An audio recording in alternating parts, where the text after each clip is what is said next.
আরে আন্টি বলেন কি?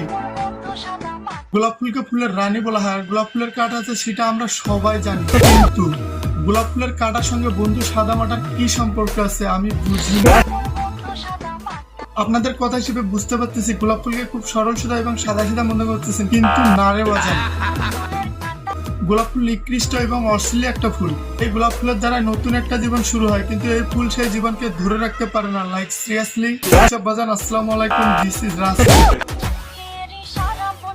আজকাল ছেলেপেলে যতটা সিরিয়াস থাকে তার গার্লফ্রেন্ডকে নিয়ে, ভাইরে ভাই একটা গান ভাইরাল হতে দেরি, কিন্তু টিকটকাররা সেই গানকে দর্শন করতে দেরি করে না।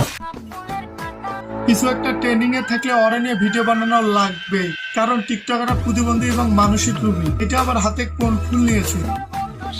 কিরে বাজান, পাগল হবি? পাবনায় যাবে, ফুল হাতে নিয়ে তো ভিডিওটা করবি। তুমি ঠিক তো আবার ঠিক।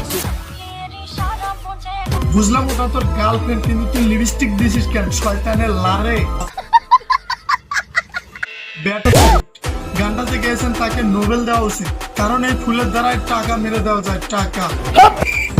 আমাদের চারপাশে তাকালে আজকে আর ব্যভিচার, বেহায়াপনা, অশ্লীলতা, ধর্ষণ থেকে শুরু করে বিবাহ বিচ্ছেদের তো কোনো অভাবে নেই। ঢাকা গুলশান বনানীর হিসেব না হলে বাদে দিলাম।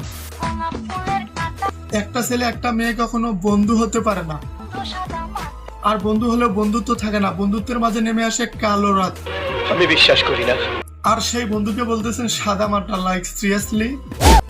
আচ্ছা, গোলাপ ফুলকে বিভিন্ন উৎসবে প্রিয়জনকে উপহার হিসেবে দেওয়া হয়, যার মাধ্যমে শিক্ষা থেকে শুরু করে ভালোবাসার প্রিয় মানুষকে পর্যন্ত। স্যাড বাট ট্রু, বিশ্বের বেশিরভাগ মেয়ে পড়ে যায় রাত 9টা থেকে 11টার মধ্যে, আর বাকি সময়টা গোলাপ ফুল মাথায় না দিয়ে টিকটকে পাগলামি করে। ভিডিওটি ভালো লেগে থাকে লাইক কমেন্ট শেয়ার করতে ভুলবেন না।